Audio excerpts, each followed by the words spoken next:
நேர்களை அண்மை செய்தி நெல்லை அருகே இரவு நேரத்தில் காவல் நிலையம் மீது பெட்ரோல் குண்டு வீசப்பட்ட சம்பவத்தில் 3 சிறுவர்கள் கைது செய்யப்பட்டிருக்கின்றனர். கூடுதல் தகவல்களை எமது செய்தியாளர் வனராஜசங்கர் வழங்க கேட்கலாம். வனராஜசங்கர், வணக்கம். கூடுதல் விவரங்கள். தீபிகா, வணக்கம். நிச்சயமாக நெல்லை அருகே இரவில் பயங்கர சம்பவம் ஒன்று நடைபெற்றுள்ளது. போலீஸ் புறக்காவல் நிலையம் மீது பெட்ரோல் குண்டு வீசியதாக 3 சிறுவர்கள் தற்போது கையகப்படுத்தப்பட்டிருக்கின்றனர். தீபிகா, இது குறித்த விவரங்களை சேகரித்த போது திருநெல்வேலி மாவட்டம் மானூர் போலீசார் நேற்று இரவு திருநெல்வேலி சங்கரன்கோவில் சாலையில் உள்ள மானூர் புறக்காவல் நிலையம் அருகே உள்ள வாகன சோதனை சாவடியில் தீவிர வாகன சோதனையில் ஈடுபட்டிருந்தனர். அப்பொழுது அந்த வழியாக ஒரே மோட்டார் சைக்கிளில் 3 பேர் வருகிறார்கள். அந்த 3 பேர் கும்பல் புறக்காவல் நிலையத்தை ஒட்டி பெட்ரோல் குண்டு ஒன்றை வீசிவிட்டு கண்ணிமைக்கும் நேரத்தில் தப்பிச் சென்று விட்டனர்.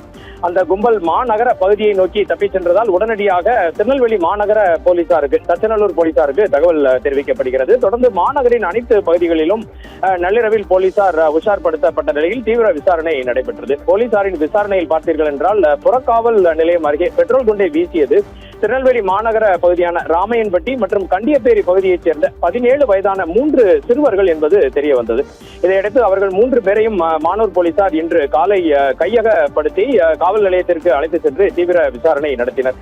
இதில் பார்த்தீர்கள் என்றால் நேற்று பகலில் இந்த 3 வாலிபர்களும் ஒரே மோட்டார் சைக்கிளில் ராமையன்பட்டி சோதனை சாவடி வழியாக செல்கிறார்கள். அப்போது அங்கு பாதுகாப்பு பணியில் இருந்த Manur police sub inspector Saji தலைமையிலான போலீசார் சிறுவர்களின் மோட்டார் சைக்கிளை நிறுத்தி ஆவணங்களை காண்பிக்குமாறு கேட்டுள்ளனர். இதை அடுத்து இதனால் ஆத்திரமடைந்த அந்த சிறுவர்கள் இந்த போலீஸ் சப் இன்ஸ்பெக்டர் மோட்டார் சைக்கிளை நிறுத்தி ஆவணங்களை கேட்கும் போது அவர்களிடம் அந்த ஆவணங்கள் எதுவுமே இல்லை.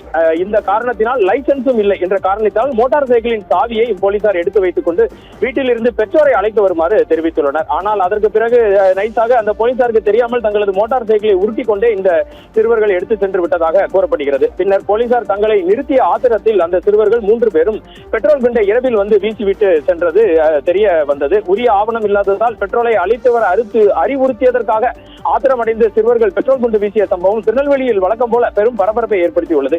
இது குறித்து காவல்துறை அதிகாரிகளிடம் பேசும்போது இந்த தகவலை உறுதி செய்தார்கள். காவல்துறையினரின் தீவிர விசாரணையில் அந்த 3 இளம் சிறார்களும் தற்போது கையகப்படுத்தப்பட்டு மேல் நடவடிக்கை எடுக்கப்பட்டு வருவதாக தெரிகிறது. இதில் முக்கியமாக பார்த்தீர்கள் என்றால் இந்த இளஞ்சிறார்கள் குடிபோதையில் இந்த குற்ற செயல்களில் ஈடுபட்ட விவரம் முதற்கட்ட விசாரணையில் தெரிய வந்துள்ளது. விசாரணை தொடர்ந்து நடைபெற்று வருகிறது. தீபிகா, நாமும் தொடர்ந்து விவரங்களை சேகரித்துக் கொண்டிருக்கிறோம். தீபிகா, இதுவே தற்போது இருக்கும் நிலவரம். தீபிகா.